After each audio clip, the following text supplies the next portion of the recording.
Once upon a time, there were no cell phones or even the World Wide Web.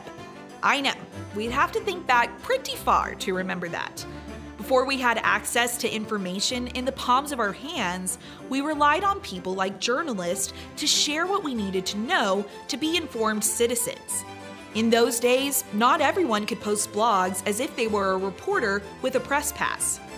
If you wanted to know what was happening in your community, you had to tune into the 5 o'clock news, listen to the radio, or read a newspaper. It took more effort to be informed. But let's jump back to the present day. Most people have a smartphone and a social media account.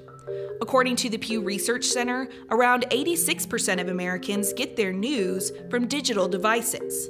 Think of things like your Facebook feed, cell phone news apps, and of course, Twitter. So, how do we know who's behind those social media news posts? Although news organizations and professional journalists utilize these tools, there are also everyday people who are contributing to the news, thanks to cell phones and social media. Because of this, people are constantly connected to a greater audience, which means everyone has the ability to report what's going on in the world. It begs the question, can anyone be a journalist?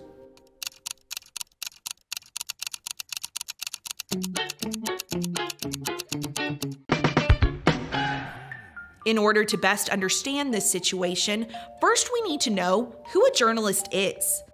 A journalist is someone trained to gather information and make it understandable. Then we share it with the public. Before sending that information out to the world, professional journalists go through a process of fact-checking and editing to ensure what they are sharing is as true and trustworthy as possible. So what about the citizens who just post information? Would they be considered a journalist? Technically, yes. This is someone we would call a citizen journalist. There are definitely differences between a professional and someone who just posts information on social media. Most journalists who work for a major organization have a degree or appropriate training in the field. That means an education based on writing, information gathering, and ethics.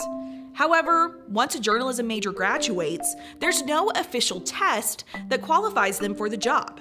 This can cause issues, as not every education is equal in terms of what is taught. Because of how technology has affected our day-to-day lives, anyone theoretically could pose as a journalist using the power of social media. Cell phones have leveled the playing field in terms of reporting.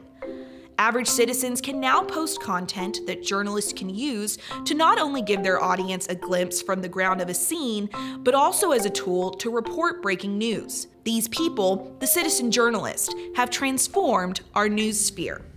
Let's think of some recent events that citizen journalists have influenced by just utilizing social media.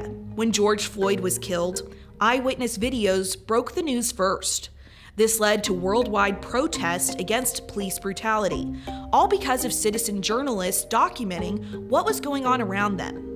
We can't say this situation would have gone undocumented without them, but the quick spread of this event flooded news feeds and allowed journalists to gather more background information to tell a well-rounded, accurate story.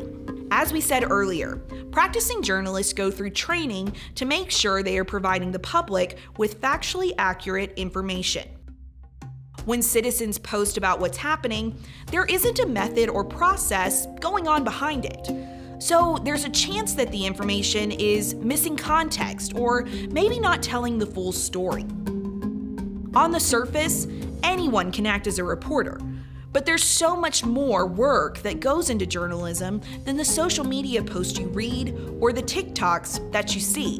When you're getting your news for the day, don't forget to see where that information is coming from and use your new knowledge of journalism to decide how trustworthy that information really is. Hey guys, Sarah Self-Walbrick here. If you liked this episode of Media Bytes and want more lessons on media literacy in a media-heavy world, tap on over to our channel to see all past episodes. Be sure to follow us at TTU Public Media for the latest bites that'll help you become more news savvy. Your algorithm will thank you.